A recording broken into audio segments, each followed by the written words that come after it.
Hi and welcome everyone. Welcome to HPM Wellness and Podcast Pursuit of Wellness. And I'm your host, Daria Kiesler. Today podcast is just amazing. I'm so excited to have this gentleman in front of me or next to me. His name is Nick Daniel, and we basically going to pick the topic of health optimization, performance optimization, but we're going to speak lots about movement and why moving or moving well is important for you to be kind of well, to be good, to give your best shot in life. So once again, Nick, welcome to my podcast, and thank you for coming and being so kind to share your knowledge with us. Absolutely no problem. Good. Nick, let's start here. Let's, to those one who does not know you, tell us more about you. Who is Nick Daniel? Okay, I absolutely hate this. It's normally me asking that question to other people. So, Nick Daniel, been in the industry a long time. So, I started playing high-level rugby, and I just loved the sport. High-level rugby when I was younger, athletics, been training my whole life since the age of, 10 years old. I was always into looking after myself. And it was just one of those things where I got to the point where my rugby career wasn't going to happen the way that I wanted it, because as I'm quite old, the professionalism was only just starting. That's how old I am. So professional rugby was only just starting to pay money. So they're bringing all the Kiwis and Aussies over. There wasn't much money in it. So I didn't get what I wanted. So I was kind of like just hanging around, really, just kind of like, oh, what do I do? And the gym that I was training in 2-3 times a day literally was like, hey, why don't you maybe thought about doing fitness instructor, personal trainer? I was like, and this was back in the days when personal training wasn't a thing. Like personal training back then was a couple of bodybuilders in certain gyms, a couple of meatheads who just, people went up to them and said, hey, can you train me? It wasn't really a thing back then. So I was like, okay, I'll do it. I'll give it a go. And it stuck. I absolutely loved it. I was one of those, again, how old I am. I think Body Pump is, I think it's on like, I don't know what number Body Pump is, but I actually was there at Body Pump like 3 or 4. I was there teaching Body Pump in my Lycra shorts, my tight vest, my bandana. I had the whole outfit. So I had all that on, and I was teaching my classes, packed out. I was doing my spin classes. I was a fitness instructor. Then doing and led into personal training and everything. But yeah, I remember those days. But anyway, so that was kind of like, yeah, that's kind of me. And then 20 years. I don't know how deep you want me to go into stuff. And yeah, 20 years then kind of I've shot by various things here and there. And now I'm at uni. Well, I've got my Fitness Rebels business, helping people achieve awesome things, which I don't think they could have achieved, but also get them out of injury while achieving awesome things. And I'm at uni, going into my 40s doing osteopathy. So, yeah, it's just kind of like me in the base background. Thank you so much. It's very inspiring, and to be honest, this is how I think I remember you, and how if I had to describe you exactly, this is how I would describe you. Person who is motivated, inspired, a little bit quirky, a little bit funny, a little bit, there is something to do here, there is some business, I want to come up, I want to shine up, and I want to bring my potential, because this is the way I remember you from the first day when you walked to the gym at Ultimate Performance back in City many years ago, right? And I remember how did you, you rock, you sky, you brought lots of great value to to UP at that time, and now you still bring lots of value and to people, to your clients, but I think also to other trainers, because I think the podcast you're running, right, is also focusing on them, to showing them and helping them to bring their best. And the camps you've been doing as well were focusing on education and development of trainers. Is that correct? Yeah, so I'm Yes. doing the mentorship now, the Rebel mentorship with what I'm building my little Rebel crew. And basically, that's just taken the last 20 years of knowledge and taken what I think is useful and taken out the stuff which I think is because the thing about trainers and the thing about fitness in the general public and with trainers, the problem is there's so much information, we get so baffled and confused by it. And what happens is people are trying to do too much complicated things off the bat. They're trying to be an expert, they're trying to do really fancy stuff to begin with, rather than just going, no, okay, we've got to start here. This is the stuff what kind of makes sense. It kind of works. It's the basics that when we got this and we go and, then we move on. It's like, if you said to a trainer, what's high blood pressure? What damage does it do? They don't know. But then they've paid 20,000, they paid like 10 grand to do a biomechanics course to learn what the big toes doing at a certain angle. It's like, you're missing things here. There's a lot of stuff you have to learn before you go down into these weeds. And I just think a lot of people and the general public, because they read magazines, intermittent fasting, they read this, they read that, and it's all of a sudden it's like, okay, let's just come back. Let's just take a little bit of a stop, take a breath. Let's come back to what we need to know. And then I'm not saying this is all we need to know, but this is the stuff which makes a difference. This is the stuff you kind of need to know. And then we can build and we can move on. It's like building a house. You need the foundations and then you build all the other stuff. And you build the house and then you put all the heated floors and you put the fancy TV in and you put, all this kind of stuff. So that's what the mentorship is basically. It's just kind of like bringing people back saying, okay, this is going to help you and your clients. This is what it is. And then I'll build upon that on like a level 2 and maybe a 3, whatever. But yeah, it's just kind of, I'm just trying to bring back a bit of sensibility into things, really. I think, we both coming from the same angle, because we both more or less the same age, right? And we remember times at the gyms where those things were not existing. I remember where TRX did not exist, where Bostu did not exist, right? You just had pure dumbbells without things and fancy stuff around. And the same with nutrition, the same with any lifestyle recommendations.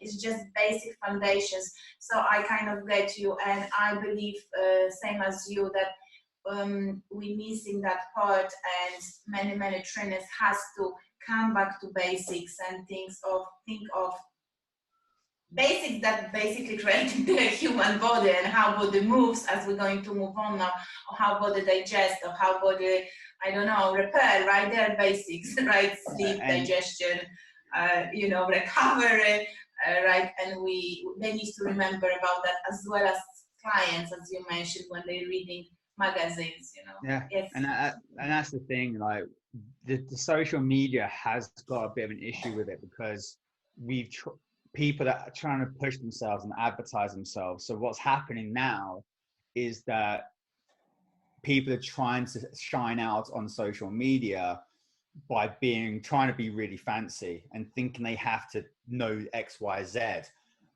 to get clients and to help people. So everyone's trying to stand out on social media by trying to be the expert and trying to be better, where I can understand that, but at the same time, people have to realize it's, a normal Gen Pop client, there might be certain other things what you might be handy to know. And it's just trying to, as I said, they think that it's fancy and they think they can get business up here, but actually all their business down here, and then knowledge needs to be down here first before they can start. They want to be educators. It's like, you've been in the business 2 years. What do you mean you want to be an educator?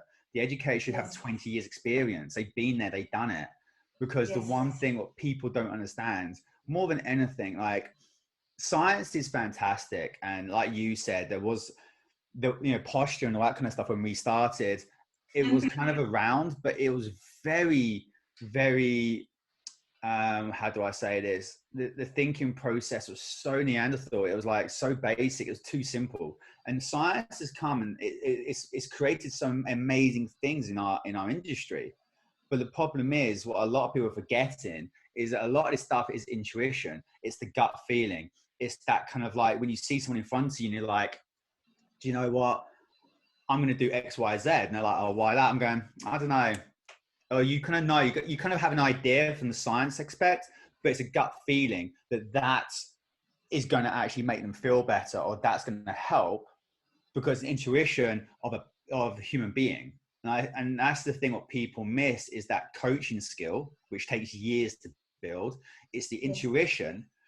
And it's like when I say, when I do online clients, like I'll get them to send me videos of them training, and I'll just literally say, oh, just squeeze your hand harder, or I want you to rotate onto your big toe and bend your big toe, or stretch your big toe on your right foot for me.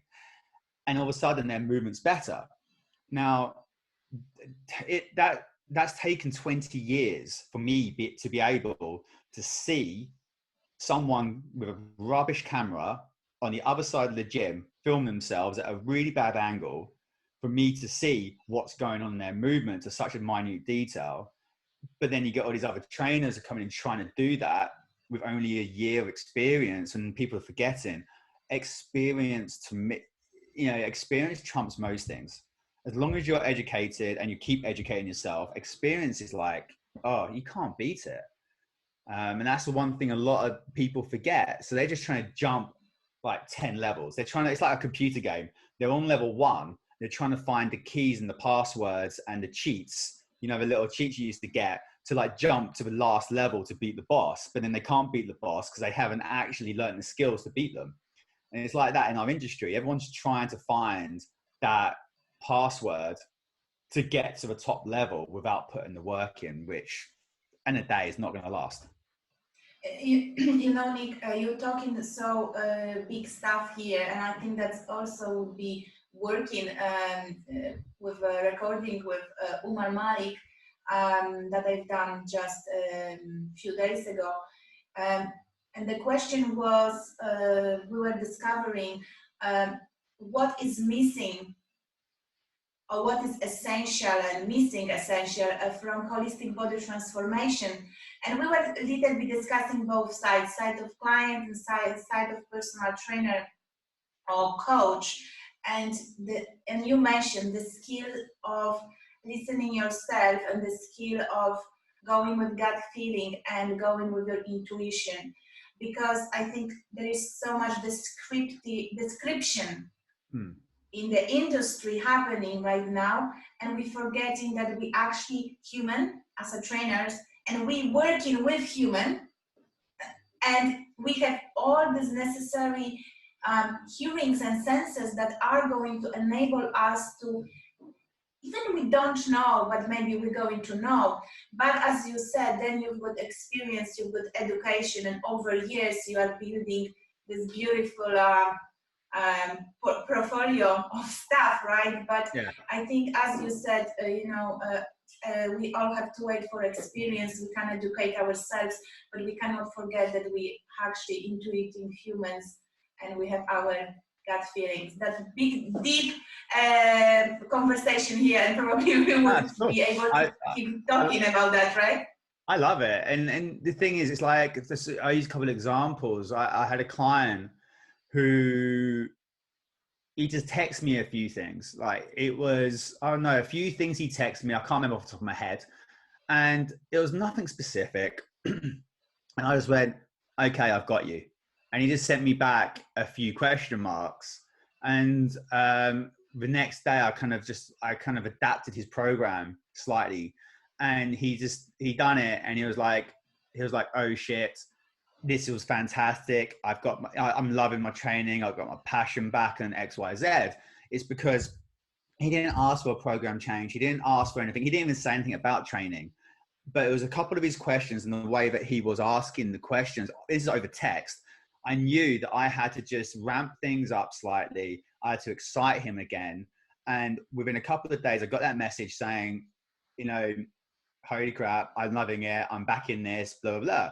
But that was because of my gut, my intuition and the way I've been coaching now for 20 years. I kind of like to think I'm know people by now. And it was just, I knew that I needed to just change things up for him. And that was just, it's just one of those little things. And, you know, that I had to give a bit more volume to him. I need to make it a bit more fun. And I don't mean throwing things around. I just mean I had to give him a pump. Or I had to basically give him some arms, some delts, just get, you know, just get some endorphins flowing, just get some blood flowing. And it got his passion back for it again, which he was starting to dwindle off. And, you know, so it's just knowing people, but it's also another client I had in mind who is a female who's got Graves' disease. And so she's got issues with her thyroid. So I've had to do a lot of like with her, I'm having to hold her back all the time because she's seeing other people, younger girls as well, you know, killing it on Instagram and wants to get leaner and leaner and leaner. Now this lady, she's in her like coming up to the 40s with 2 children, and she's a top professional. And I'm like, and she's got thyroid issues. And I'm just like, okay. So I've been training them for quite a while now, like a year, a couple of years, whatever. And basically my job is literally to hold her back because she always wants to do more, more, more. Because in going back onto what we were saying about these transformations and weight loss, why people don't think about the health side of things, it's because it's education, it's knowledge. Because not many people know how the high levels of stress are going to affect the thyroid. They don't know how it's going to affect the brain for anxiety. They don't know the low level inflammation, how that's going to affect the brain, the thyroid. They don't understand how cutting someone's calories down to 900 calories when they've got a thyroid issue, they've got a highly stressed life, is going to affect them. Because it's in-depth stuff, as you know, and it takes time to learn this stuff. So she came to me because the first time I met her, I was like, I kind of knew something was going on straight away. And I was like, okay, like, so I spent a long time with her, working with her to hold her back. And she's now they're seeing someone to talk about their mind, because that's a massive thing. I've told her to get rid of everyone off Instagram, all these girls she's watching, you know, cutting calories and all these people doing this and that, because that's a complete head screw. Watching these people, these younger, it's again, it's generalization, but a lot of females watching these younger girls run around saying eat less, train 3 times a week. It's like, okay, you live with mummy and daddy, you've got a trust fund, and then, you know, you've got no stress, you've got a nice little life. But, you know, you're 40 with 2 kids with high stress and the thyroid issue, and you expect me to give you the same diet as this. And this is what people don't understand. So driving someone's nutrition down, driving someone's stress down, people don't understand actually training 3 times a week for like 45 minutes and going for more walks and eating more food actually will help her lose more weight. Yeah. Yes. But that's not magic. People think it's magic because all these trainers on social media are like, oh yeah, I've got this person. It's like, well, no, it's not magic. It's just a bit of science. But it's also a situation of working with that mind, like to get someone, a female in her 40s, let's just face facts. And again, don't want to offend anyone, but females in their 40s have grown up with media and men. Exactly. And I'm not even joking. Like, men, mind my language, are assholes. I really hate the way the men do, you know, my wife's in business, as you know, and the way that I've seen the mentality of men, the media, and always, because I'm really aware of how it goes towards females, and I hate it. Yes, it does. It all happens to men as well. Like men now in magazines with abs. I grew up in the 80s when all men were jacked. That's why I have to be big. Like, I want to put muscle back on, because in my head, it's been drilled into me from a young age. Everyone was jacked back in the 80s when I was growing up, in cartoons even. The turtles were huge. And then, but anyway, back to the girls. Girls have had it drilled into them about being skinny, about eating nothing, and calories, calories, calories, cardio, cardio, cardio. So it's not just a case of saying to someone, do X, Y, Z. You've then got to fight the battle of the mind. Because again, we're dealing with a human. So again, you've got the mindset side of things. And that's when the human interaction comes in. So that's what I was saying about the knowledge and the health, and where the wellness and the health is in the industry at the moment, these transformations. To be able to deal with a person, a human being, to know the mindset, to have empathy with that person, to get that person to trust you, then to have the knowledge to know what's going on with their physiology, their psychology, and their biomechanics, takes a long, long time. So my issue, I've always said with the industry, I do not mind people being rubbish, because everyone's rubbish when they first start anything. Everyone. It's life. You are rubbish. You're a beginner. That's the whole point of being a beginner, is that you're rubbish and you have a lot to learn.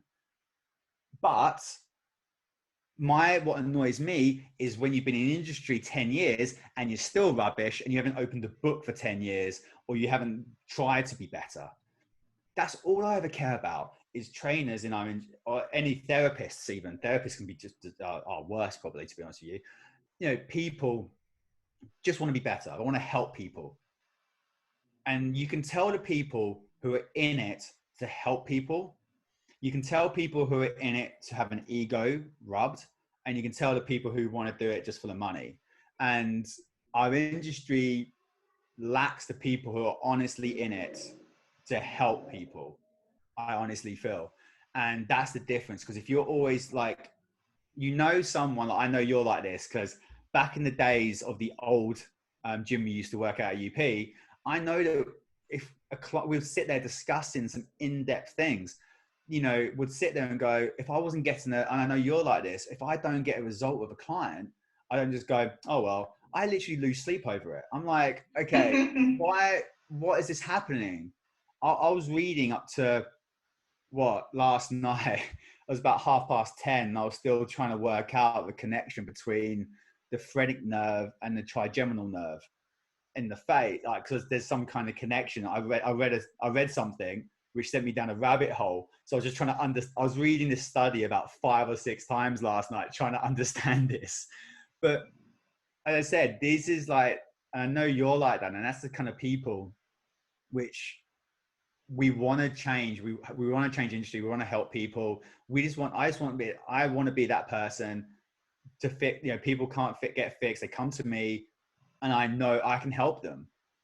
And that just takes time and effort and a passion to really just be good at what you do to help people.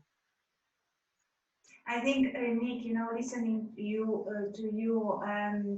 I've been also thinking that sharing this behind the scenes of true personal training mindset is very beneficial for clients and customers, because I think people, once they employ therapist, trainer, nutritionist, and whatever, they just reading few reviews, some basic stuff, graduation, which schools they're coming from, what schools they finished, apologies, and that's it.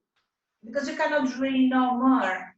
But this sharing behind the scenes is big, because I want to educate people who are in quest for a practitioner who truly wants to help them. And you mentioned that they need to start to ask questions. How, what, when? Once they are in the process, if something does not work and they intuitively know this, they have to be like that. Listen, this is not working. There is something, there's something missing here, right? Don't be afraid to ask those questions, because this either does not help a trainer, because person who is not challenged is not going to progress, because they think all is fine, right? So I Yeah. really want to saying thank you for sharing this deep stuff to awake, I hope, many trainers, practitioners, as well as many Yeah. customers. To be honest with you, Me, yes, on that, I would say the problem that is, as you said, the problem with the industry is also that the clients don't take responsibility for it. So yes, people listening who are clients out there, if you're not hiring a friend, you might be, and that might, but generally a lot of people, you're hiring someone to help you get to your health, fitness, physique goals or whatever. And the fact of the matter is, the amount of people, it's like when you say, what's your trainer like? Oh, they're awesome. Or how do you know? And then you say, okay, how do you know? And it's like, just because you get on with them doesn't make that person awesome. And now what annoys me is you have to think, okay, I've heard stories through the lockdown, and it's been like trainers not getting back to clients for like 3 weeks, not getting back to clients for like, checking in once a month. It's like, to me, it's, if you message your trainer and you don't hear back within 4 or 5 days, get rid of them. If yes, you message your trainer, unless it's stated right at the beginning of your training that you only hear from them once a month, cool. But if you're messaging them, if you've been promised contact, if you're messaging them, don't expect the quality of service. If you go to your lawyer, if you go to your tax man and he puts in your taxes late, you're going to be pissed and you're going to sack him. You don't go, oh, he's a good guy. If I've just been fined £2,000, for some reason in our life, people only put money as a factor of, like, at the moment, don't go out for COVID, you'll die. So everyone just goes out. Don't go out, you get fined. No one goes out. As soon as you put money into it, people, for some reason, don't change. And you just got to think to yourself, you're paying this person to get you your goal. Have you achieved your goal? Are you still in pain? Have you only lost a little bit of weight? Do you hate your diet? Do you hate your lifestyle? And your trainer won't change it. Is your trainer actually helping you achieve your long-term goals? And set out your guidelines. Make sure you're hitting your guidelines. Be responsible for it. Your trainer is responsible, but so are you. And too many clients are letting their trainers get away with being crap. And the industry is not going to grow and become more professional with better trainers until clients take a bit more responsibility of what they do with their money. yes, yes, yes. And I just do feel that anyone out there listening who is a client, expect a level of service from your trainer, and expect what you get what you're paying for. Yes, 100%. But also, as we both mentioned, make sure that you are your own advocate of health and wellness, and you do your part instead just pushing everything on your trainer. So be responsible for your own actions, right? Yeah. Nick, we're going to move a little bit away from this very deep conversation into movement, because I say, because my question is to you here: is moving or moving well, and what does it mean moving well, important for health optimization and performance optimization? Because you said one thing at the start, that I help clients to move better so they performing the best they can in their life. And that is what is ultimate goal for me also as a practitioner, right? It's not just moving, but it's moving so I am fulfilling my human potential. So what is your, deep reflection on that? Okay. Obviously, It's that's big question, Nick. it's I a don't big know. question. Yes, And what we have to we've got to kind of break it down in the sense of, the first things first is to get out of chronic pain. Unless you actually do have a autoimmune kind of disorder or something, you know, we shouldn't be in constant pain. Like, don't get me wrong. You should have a bit of knee pain. You should have a bit of back pain. It's just life, you know, especially if you're training. If you're training, do you know what? You're going to have niggles. You're going to have injuries because we're not made to do certain things. People think we are, but we're not. We're not made to put 200 kilos on our back.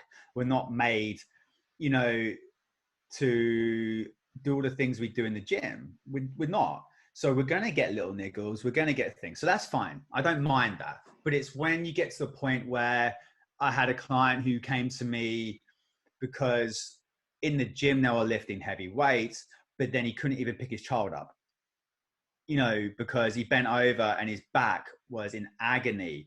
He couldn't even walk down the street because his knee was in so much pain, but yet he would go into the gym and still squat with wraps because he was still training. So to me, it's a case of being able to do your everyday life without pain,